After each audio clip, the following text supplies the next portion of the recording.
श्री गुरुभ्यो नमः.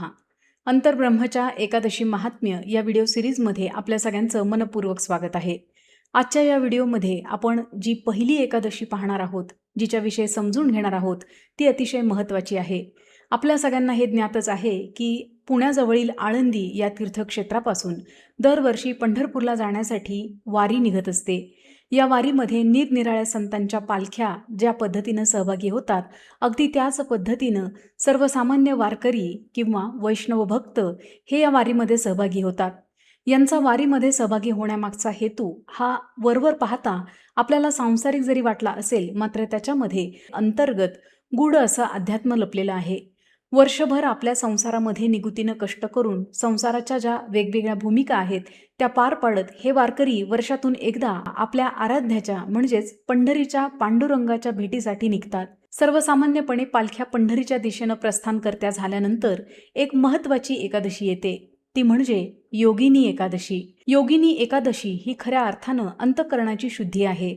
वारीचा अर्थही याच प्रकारचा आहे. अंतःकरणाच्या शुद्धीसाठी मनाची शुद्धावस्था असणं किंवा ती प्राप्त होणं हे अतिशय महत्त्वाचं आहे. वारकरी ज्या वेळेला आळंदीहून पंढरीकडे पायी चालत निघतो, त्यावेळेला आपोआपच नामस्मरण, नामसंकीर्तन आणि संत सज्जनांचा सहवास यामुळे शारीरिक शुद्धीची प्राप्ती त्याच्याही नकळत त्याला प्राप्त होते. आणि ज्या वेळेला शरीराची शुद्धी होते, त्यावेळेला अंतःकरणाच्या शुद्धीचा मार्ग हा प्रशस्त आणि सुखकर असा होतो. खरं तर महाराष्ट्रातील तमाम सर्वसामान्य जनांना एकादशी म्हटलं की पंढरीचा पांडुरंग आठवतो. आपल्या आराध्याच्या आठवणीमध्ये, स्मरणामध्ये संपूर्ण दिवस ही मंडळी उपवास करतात आणि संध्याकाळी जर शक्य असेल तर भजनी मंडळ एकत्र येऊन विठू नामाचा गजरही करतं आणि अर्थातच दुसऱ्या दिवशी हा उपवास सोडला जातो. अशा रीतीने भागवत संप्रदायी भक्त एकादशीकडे इतक्या सहजतेने पाहतात. आता 2 पावलं पुढे जाऊन या एकादशीचा अर्थ नेमका काय आहे, एकादशी म्हणजे नेमकं तरी काय? दर महिन्यामध्ये येणाऱ्या पौर्णिमा आणि अमावस्या या तिथींपासून 11 दिवसांनी जी तिथी येते ती म्हणजे एकादशी. जर पौर्णिमेपासून 11व्या दिवशी येणारी तिथी एकादशीची असेल तर तिला कृष्ण एकादशी असं म्हणतात आणि अमावस्येनंतर येणाऱ्या 11व्या दिवसाच्या तिथीला शुक्ल एकादशी असं म्हटलं जातं. आता मुख्य विषयाकडे वळूयात.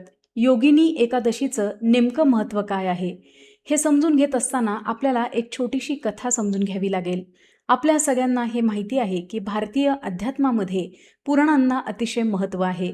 या 18 पुराणांमध्ये काही महत्त्वाचे असे दाखले आहेत, काही कथा आहेत, ज्याच्यामुळे आपल्याला जीवन जगत असताना धर्म, अर्थ, काम आणि मोक्ष या 4 पुरुषार्थांचं अतिशय व्यवस्थितपणे पालन करत आपला जो अंतिम प्रवास आहे तो मोक्षाच्या दिशेनं म्हणजेच जन्ममृत्यूच्या फेऱ्याच्या पलीकडे घेऊन जाता येतो. या प्रवासामध्ये आपलं रोजचं सांसारिक दैनंदिन आयुष्य जगत असताना त्याच्यामधले प्रश्न देखील तितकेच वरवरचे आहेत, मात्र ते सोडवत असताना आपली जी दमछाक होते त्या सगळ्या त्रासाची उत्तरं कथांच्या स्वरूपामध्ये या 18 पुराणांमध्ये व्यवस्थितपणे लिहून ठेवण्यात आलेली आहेत. पैकी ब्रह्मवैवर्त पुराण आणि पद्मपुराण यामध्ये एकादशी महात्म्याचा अतिशय सखोल असा संदर्भ आलेला आहे. यातील संदर्भानुसार योगिनी एकादशीचं जे महत्त्व आहे ते आता थोडक्यात आपण जाणून घेऊयात. आपल्याला हे माहिती आहे की अलंकापुरीचा राजा म्हणजे कुबेर. कुबेर हा धनाचा स्वामी आहे. कुबेर श्री शिवशंकरांची आराधना करतात आणि आपल्या पूजेतील अतिशय अविभाज्य भाग म्हणून मानस सरोवरातील कमळं ते नित्य नियमाने भगवान शिवशंकर यांना अर्पण करत आहेत. अलंकापुरीचा राजा कुबेर याच्या पदरी असलेल्या असंख्य यक्षगणांपैकी हेममाली नावाचा एक यक्ष आहे. या यक्षाला कुबेर यांच्या शिव आराधनेसाठी लागणारी कमळं आणण्याची आज्ञा करण्यात आलेली आहे. एके दिवशी हेममाली आपलं काम करण्यासाठी निघालेला असताना त्याची पत्नी, जिचं नाव विशालाक्षी आहे, ती त्याच्या समोर येते. तिच्या सौंदर्यामध्ये आसक्त होऊन तो त्याचं मुख्य काम विसरतो आणि तिथेच घुटमळतो. दुसरीकडे कुबेर आपल्या शिव आराधनेमध्ये झालेला विलंब नेमका कोणत्या कारणामुळे झालेला आहे आणि याला जबाबदार नेमकं कोण आहे याचा शोध घेतात. सत्य त्यांच्या समोर येतं. हेममाली कामांध झाल्यामुळे आपली जबाबदारी विसरला आणि कुबेर यांच्या शिव आराधनेमध्ये खंड निर्माण झाला. हे पाहून संतापून कुबेर त्याला शाप देतात की तुझ्या संपूर्ण अंगावरती कोड निर्माण होईल आणि तू जिच्या प्रेमामध्ये आसक्त झाला होतास तिला सोडून तुला निघून जावं लागेल. कुबेराची ही शापवाणी क्षणातच सत्यामध्ये उतरली. हेममालीचं संपूर्ण अंग कोडाने भरलं आणि त्याला आपल्या प्रिय पत्नीचा त्याग करून तिथून निघून जावं लागलं. आपल्या प्रिय पत्नीच्या विरहामध्ये तो वनावनांमध्ये भटकत राहिला. काही काळ असाच भटकत राहिल्यानंतर तो एके दिवशी मेरू पर्वतावरती येऊन पोहोचला. मेरू पर्वतावरती महर्षी मार्कंडेय तपसाधनेमध्ये दंग होते. आपल्या समोर असलेल्या तपस्व्याच्या तेजाकडे पाहून महर्षी मार्कंडेयांना हेममालीनं साष्टांग दंडवत अर्पण केला. आपल्या जवळ कुणीतरी आलं आहे या भावनेनं महर्षी मार्कंडेय यांनी डोळे उघडले. त्यांनी पाहिलं की त्यांच्यापासून काही अंतरावरती हेममाली कोडग्रस्त अवस्थेमध्ये उभा आहे. त्यांनी त्याला त्याच्या अवस्थेचं कारण विचारलं. हेममालीने अतिशय नम्रपणे हात जोडून आपल्या बाबतीत जे काही घडलं आहे ते अतिशय प्रामाणिकपणे महर्षी मार्कंडेय यांना सांगितलं. महर्षी मार्कंडेय यांनी आपल्या तपोसाधनेनं तो जे सांगतो आहे ते सत्य आहे हे जाणलं. त्याच्या या खरेपणासाठी त्यांनी त्याचं कौतुकही केलं आणि मग त्याला या स्थितीतून बाहेर पडण्यासाठीचा अतिशय महत्त्वाचा मार्ग सांगितला. तो मार्ग म्हणजे योगिनी एकादशीचं व्रत. या दिवशी भगवान श्री विष्णू यांची मनोभावे आराधना करावी. आराधना करत असताना आपल्या दिनक्रमामध्ये शक्य असेल तर उपवास, अर्थात इथे उपवास याचा अर्थ आपल्या देहाला उपाशी ठेवून त्याला यातना देणे हा नव्हे. उप म्हणजे जवळ आणि वास म्हणजे सतत राहणं, म्हणजेच आपल्या आराध्याच्या जवळ नामस्मरणाच्या माध्यमातून सतत उपस्थित राहणं. या अर्थाने पूर्ण दिवसभर श्री विष्णूंसाठी उपवासाचे व्रत करावे. यथोचित आपल्याला जमेल तशी षोडशोपचारयुक्त पूजा देखील करावी. आपल्याला जर शक्य असेल तर नामसंकीर्तनाचा देखील आपण उपयोग केला पाहिजे. या संपूर्ण दिवसभरामध्ये आपल्या मुखातून इतर कुठल्याही व्यक्तीला दुखावले जातील अशा शब्दांचा उच्चार करणे टाळावं. या अर्थाने मानसिक हिंसा किंवा वैचारिक हिंसा आपण टाळली पाहिजे. अगदी याच धर्तीवर इतर कुणाला आपल्यामुळे काही इजा होणार नाही ना याची देखील आपण काळजी घेतली पाहिजे. योगिनी एकादशी व्रतधारकाने आपल्या मुखातून असत्य वचन बाहेर पडणार नाही याची काळजी घ्यावी. तसेच शक्यतोपरी आपल्याकडून इतरांना मदत होईल असे देखील पाहावे. अन्नदानासारखी महत्त्वाची सेवा देखील या दिवशी आपल्या हातून घडेल असं पाहिलं पाहिजे. महर्षी मार्कंडेयांनी अतिशय करुणायुक्त अंतःकरणाने हेममालीला योगिनी एकादशीचं व्रत सांगितलं आणि महर्षींनी जसं सांगितलं आहे अगदी त्याच पद्धतीनं हेममालीनं अतिशय श्रद्धापूर्ण अंतःकरणाने योगिनी एकादशीचं व्रत जे आहे ते पूर्ण केलं. हे एकादशीचं व्रत हेममालीनं अतिशय प्रेमभावनेनं अतिशय श्रद्धायुक्त अंतःकरणानं केलं असल्यामुळे त्याचं फळ त्याला त्वरित प्राप्त झालं. हेममालीच्या अंगावरील संपूर्ण कोड नाहीसं होऊन त्याची पूर्ण काया पूर्ववत झाली आणि तो अतिशय आनंदानं आपल्या प्रिय पत्नीच्या दिशेनं निघाला. तत्पूर्वी त्यानं न विसरता महर्षी मार्कंडेय यांचा कृपाशीर्वादही घेतला. आता या पुराणातल्या कथेचा आपल्या आजच्या जगण्याशी संदर्भ जर लावायचा म्हटलं तर आपण तो कशा पद्धतीने लावू शकतो. एकतर उपवासाची जी आपली भ्रामक कल्पना आहे त्या भ्रामक कल्पनेतून आपण बाहेर पडायला पाहिजे. काळानुसार स्थितीनुसार वेगवेगळ्या पद्धतीनं आपापल्या परीनं आधीच्या लोकांनी उपवासाचा अर्थ लावलेला आहे. उपवास याचा शब्दशः अर्थ आपल्या आराध्याच्या स्मरणामध्ये त्याच्या सानिध्यामध्ये राहावं.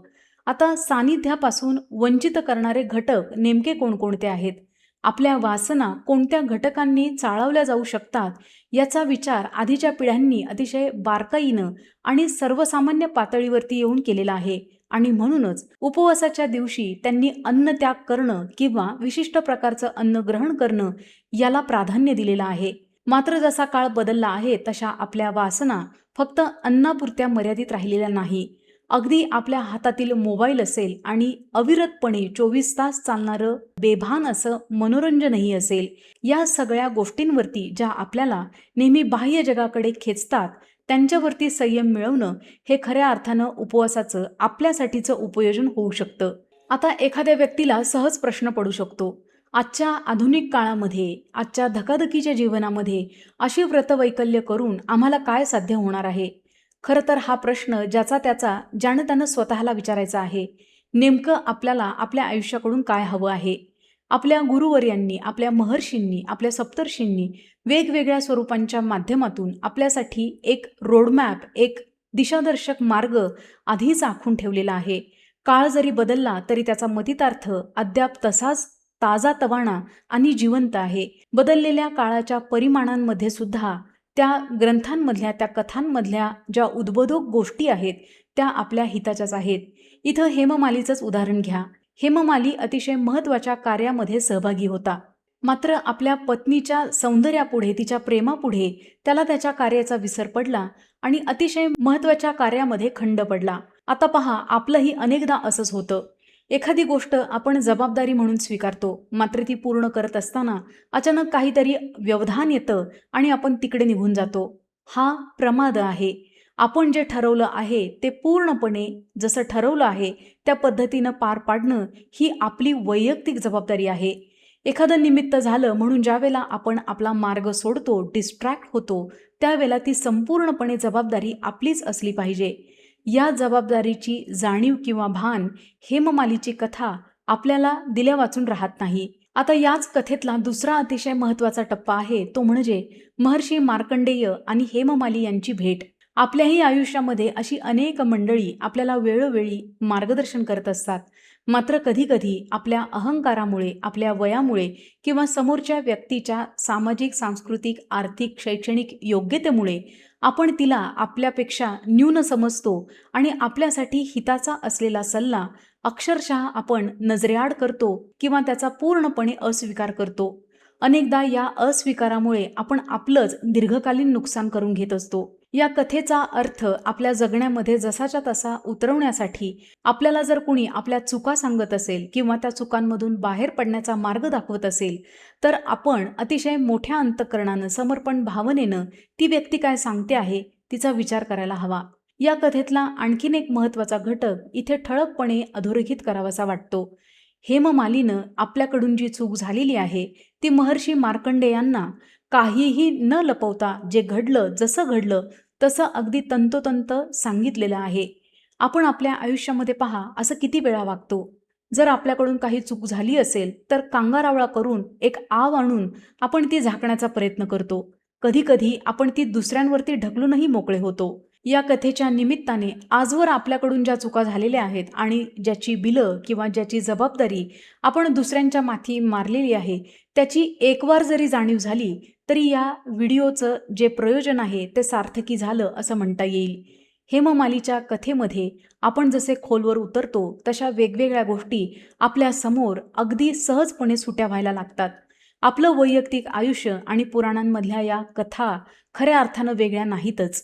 आपल्याला फक्त आवश्यकता आहे या कथांमधला जो मतितार्थ आहे तो समजून घेऊन आपल्या आजच्या आधुनिक आयुष्याला तो कसा लावता येईल याचा विचार करण्याची. योगिनी एकादशी हिचा खरा अर्थ आहे अंधकाराकडून प्रकाशाकडे जाणं. कृष्ण पक्षामध्ये असलेली ही एकादशी मनाची आंतरिक उन्नत अवस्था कशा रीतीने, कशा पद्धतीने आपण उत्तरोत्तर स्वतः कष्ट करून निर्माण केली पाहिजे किंवा पुढे नेली पाहिजे या दृष्टिकोनातून आपलं दिशादर्शन करते. हेममालीच्या कथेच्या आधारे आपण जर योगिनी एकादशीचं गूढ रहस्य समजून घेण्याचा जर प्रयत्न केला तर काही गोष्टी ठळकपणे आपल्या समोर येतात. एक म्हणजे आपल्यावरती सोपवलेली जी कोणतीही जबाबदारी असेल ती आपण अतिशय काटेकोरपणे आपल्या धर्माचं पालन म्हणून पूर्ण केली पाहिजे. आपल्या या निश्चयामध्ये, या निग्रहामध्ये मनातील वासना हा मोठा अडथळा ठरू शकतात. प्रत्येक व्यक्तीच्या स्वभावानुसार, पिंडानुसार तिच्या वासनांचं स्वरूप बदलतं. आपल्या मनातील नेमक्या अशा कोणत्या वासना आहेत ज्या अशुद्धीचं रूप धारण करून आपल्या समोर उभ्या ठाकू शकतात आणि आपला मार्ग ढळू शकतो. याचा प्रत्येक व्यक्तीनं आपापल्या परीनं विचार करायला हवा आणि त्या वासनांवरती, त्या अशुद्धींवरती आपण काम करायला हवं. पुढचा अतिशय महत्त्वाचा घटक आहे तो म्हणजे जर एखादी चूक आपल्याकडून घडली असेल तर पश्चात्तापाची भावना आपल्या अंतःकरणामध्ये निर्माण होते आहे ना याच्याकडे आपण लक्ष दिलं पाहिजे. अर्थात पश्चात्ताप निर्माण होत असताना जेवढा अधिक काळ आपण त्याच्यासाठी घेणार आहोत तेवढं आपल्या मनातल्या अशुद्धीचं जे सावट आहे, जो काळोख आहे तो अतिशय गडद असणार आहे. समजा माझ्याकडनं एखादी चूक आज घडलेली आहे आणि 20 वर्षांनंतर मी जर तिचा पश्चात्ताप करत असेल तर ती गोष्ट मला अधःपतनाकडे घेऊन जाणारी आहे. आपल्या हातून एखादी गोष्ट घडलेली आहे, ती चुकीची आहे, ही जाणीव होताच क्षणी आपल्या अंतःकरणामध्ये पश्चात्ताप निर्माण झाला, तर महर्षी मार्कंडेयांसारखं मार्गदर्शन आपल्यालाही नक्कीच प्राप्त होणार आहे. आपल्या गुरु आज्ञेचं पालन करणं हा देखील अतिशय महत्त्वाचा उपदेश या कथेच्या माध्यमातून आपल्याला समजून घेता येतो. सद्गुरूंनी सांगितलेला मार्ग हा अंतिम मार्ग या समर्पण भावनेनं आपण जेही काही करत आहोत ते करत राहिलो तर निश्चितपणे पुढे येणारा काळ जो आहे तो गुरु सानिध्य परमेश्वर सानिध्याकडे घेऊन जाणारा आहे आणि इथूनच खऱ्या अर्थानं आपल्या साधनेची पायाभरणी होते. हेममालीच्या कथेच्या निमित्तानं आपल्यासमोर आपल्या जगण्याशी संबंधित काही गोष्टी अगदी ठळकपणे समोर आलेल्या आहेत. याचं उपयोजन करत असताना मी माझं आत्ताचं जगणं सोडून द्यायला पाहिजे का? तर उत्तर आहे नाही. आपण जे जगत आहात, ज्या पद्धतीची आपली जीवनशैली आहे, त्यामध्येच छोटे मोठे अनुकूल बदल करत आपल्याला या मार्गावरती चालता येणार आहे. यासाठी निरनिराळ्या माध्यमातून आपल्याला मार्गदर्शनही होत आहे. गरज आहे त्या मार्गदर्शनाकडे साक्षी भावानं पाहण्याची. एकादशी महात्म्य या व्हिडिओ सिरीजच्या माध्यमातून हा एक त्या साक्षी भावाकडे जाण्यासाठीचा अल्प प्रयत्न. लवकरच भेटूयात एकादशीच्या दुसऱ्या महत्त्वाच्या पर्वामध्ये. तोपर्यंत राम कृष्ण हरी.